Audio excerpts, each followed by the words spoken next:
Hello, students. Welcome to another discussion with an alumnus. We have a wonderful guest with us, and I'll let him introduce himself. But, I just wanted to relay that these conversations that we have with people who are graduated from our program are here to inspire us, guide us, and also provide their narrative on how they utilize the degree, the program to promote advancement and or just career satisfaction along with connecting their academic pursuits. So I have an alumni here and I will let you introduce yourself. Okay. I'm Stanley Hinton. I was a BGS student back in 2016. So it's been a while. And what were your concentrations? My concentrations were sociology and multicultural women and gender studies. Oh, nice. And what aided you in this choosing those two concentrations? Well, I wanted to have something that allowed me to have a fairly wide breadth of options. And it Mm. was two areas I was interested in. I've got a number of strong women in my family, so I was interested in women's studies, and I kind of got turned to the dark side. I was going to, I actually came to college to get a business degree, and then I had some mentors who were when I took some sociology courses who were very good. They guided me. Wonderful. Many of our alumnus are talking about mentorship. And were you an in-person, online, or hybrid student? At the time, I was in person. Oh, I've wonderful. I've done a lot of the hybrid and a lot of the online recently. So, oh, Oh no, my your light light went off. died. Okay, well, let me go over here. Maybe that might help. Sorry, students. That's right. Hold on one moment. Wonder if that's it. No, There it's you go. okay. We'll make do. There you go.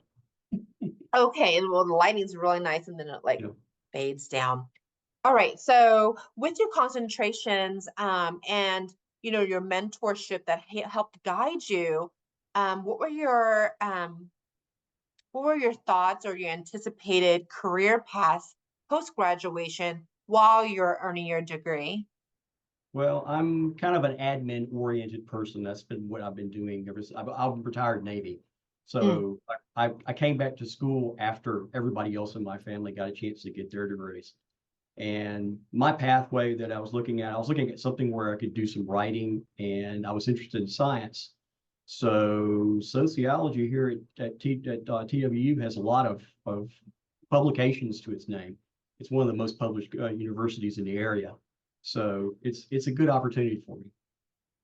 Wonderful, wonderful. So, my next question is, what do you believe or what do you feel that you've gained from the BGS program? It was nice to have those experiences and to have a lot of support. And I ended up I told you what my areas of concentration were. I ended up becoming a sociologist, and I'm working on my PhD right now. And I work for the Multicultural Women's and Gender Studies Department. So I'm helping them kind of guide their new programs they have. That's wonderful. Oh, so you're kind of a true TWU student. I go to school, and I live like 4 minutes away. So I'm That's practically on nice. campus all the time. That's great. That's great. Let me think here. I was going to go back to something you said about mentorship. Yeah. I'm a strong component and advocate, cheerleader for mentorship just because as a first generation college student who didn't know what questions to ask, who to ask, and what resources were available to me, that kind of came about as I was, moving on towards my classification during my undergrad.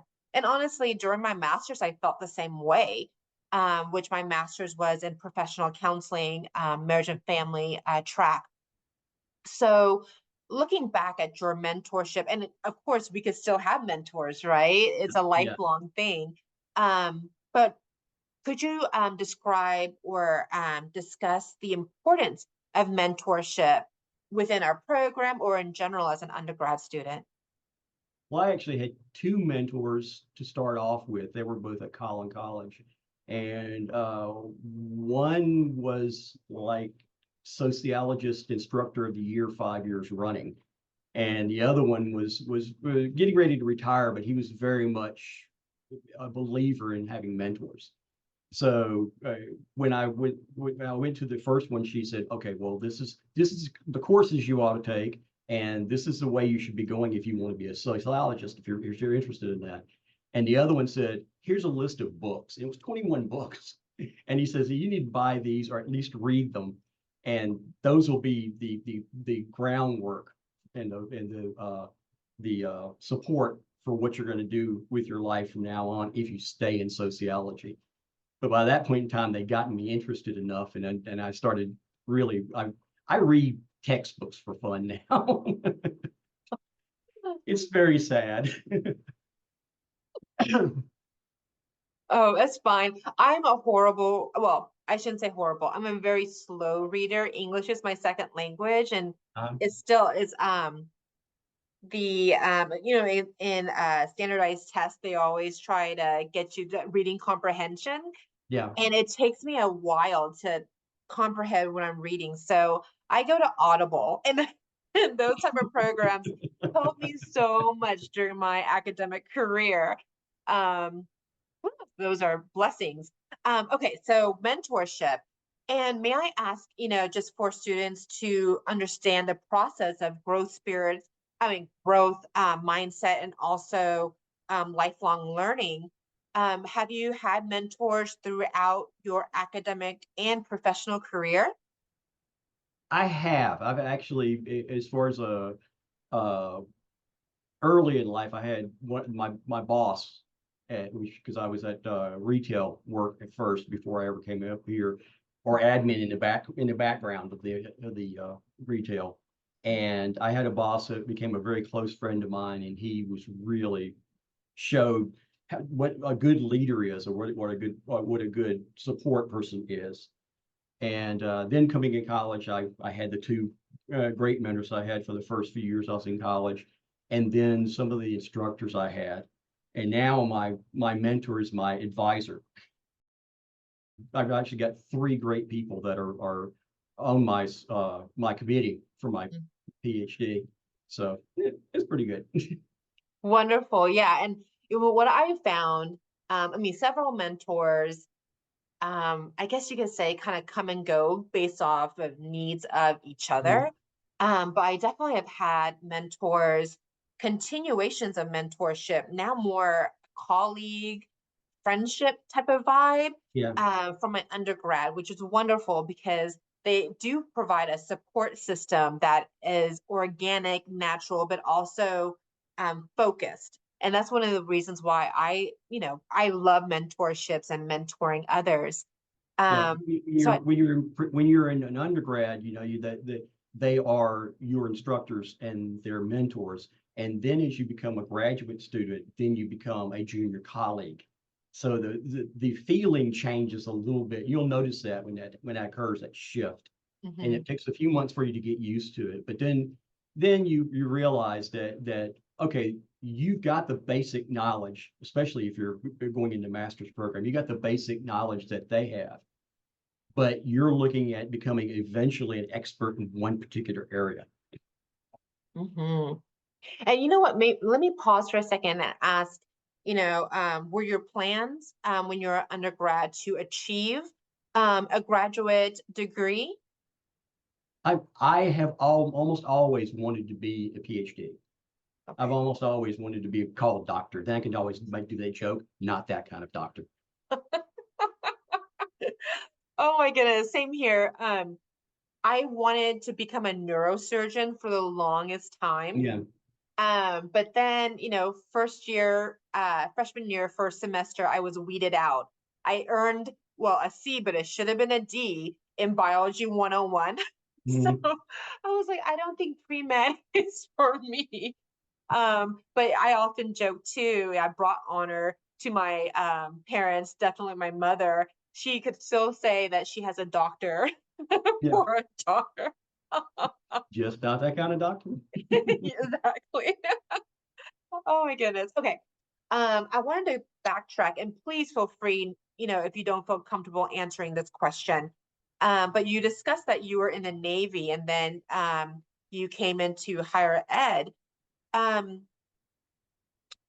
I guess the question I want to ask is, um, what was that shift like? Because some of our students are military now earning their Yeah. degree to perhaps, either probably go into civil service. So I want to, just kind of have this question about what was that dynamic, that switch, but also how were you able to promote, I guess, or develop skills that were transferable? Mhm.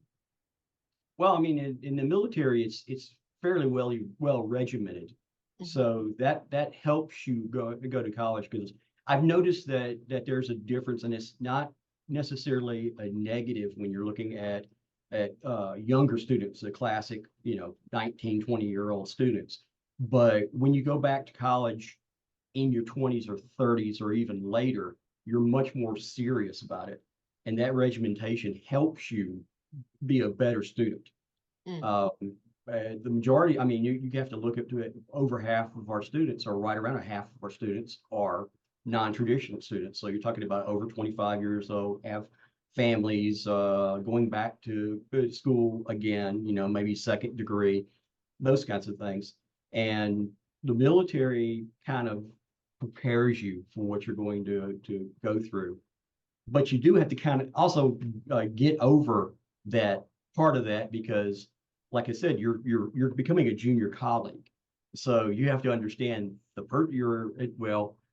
I was about to say that your people that you run into are not, the doctor so and so who's a professor is not a 4-star general or anything. But then I started thinking about that. My first boss when I came to TWU was General Mary Saunders. She Oh. was a retired general, so it's that what I was about ready to say is not always true. Oh, wow. And thank you for that because I know that students, and I'm also looking at the perspective of my father, retired Air Force and went to community college for a while. And he described it, and I believe he was 37 at the time.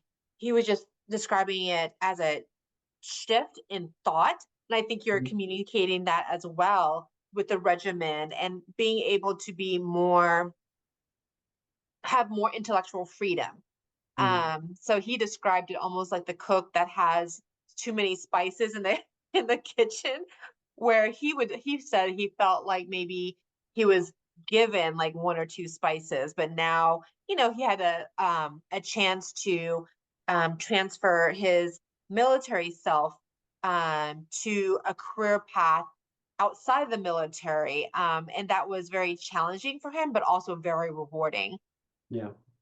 Yeah. You have Okay. a lot more freedom to say what's on your mind, and a lot of times the instructors will appreciate that because they'll start the conversation rolling in classes.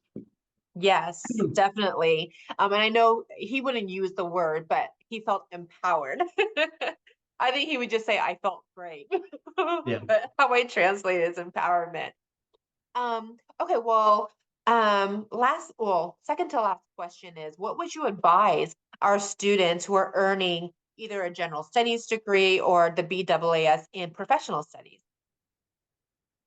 Make use of the opportunities that provide you because you have a little bit more freedom now. You can kind of it's like having a wine tasting or something. You're able to sip a little bit from what's provided to you and make a final decision. I mean, but most people have a tough time when they first start college, and what's the average? It's like 5 different times that you'll change your mind about what your major is going to be. And this gives you an opportunity to sample a little bit, to try it out and see how it fits. So make use of that opportunity. It's rare to have that much freedom for your choices. So go with that. I agree. Many, I mean, I wouldn't say many, is it maybe a handful if you're thinking about nationally.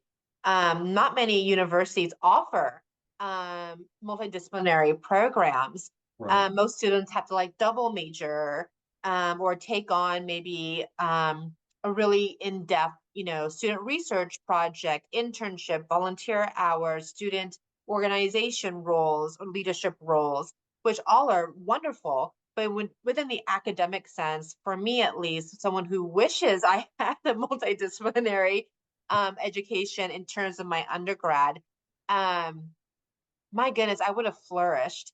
Yeah. As it would have completely opened up my mind past the major, right? Not just Yeah. that single focus, but also the endless possibilities that comes with a multidisciplinary or multidisciplinary degree. My last question is there anything that you wanted to speak of, knowing that you are providing knowledge for our current BGS and BAAS in professional studies students? Um, Probably only that regardless of what you end up doing with your life going forward, it always looks good to be able to say you had that background in multidisciplinary studies, because that offers you a much wider range of knowledge that you can offer. So make use of that, and as you progress, be a mentor to other people. You don't have to be the PhD to be able to do that, because you can always let a freshman know this is what it was like for me. So share that. Beautiful. And I love that because I'm definitely going to ask our students. Maybe not so much be a mentor unless they're completely comfortable with that, but also, just advocate, be an advocate for your peers, Yeah. right? Good job. That's beautiful. Well, thank you so much for your time. I know that our students will definitely garner what you have said.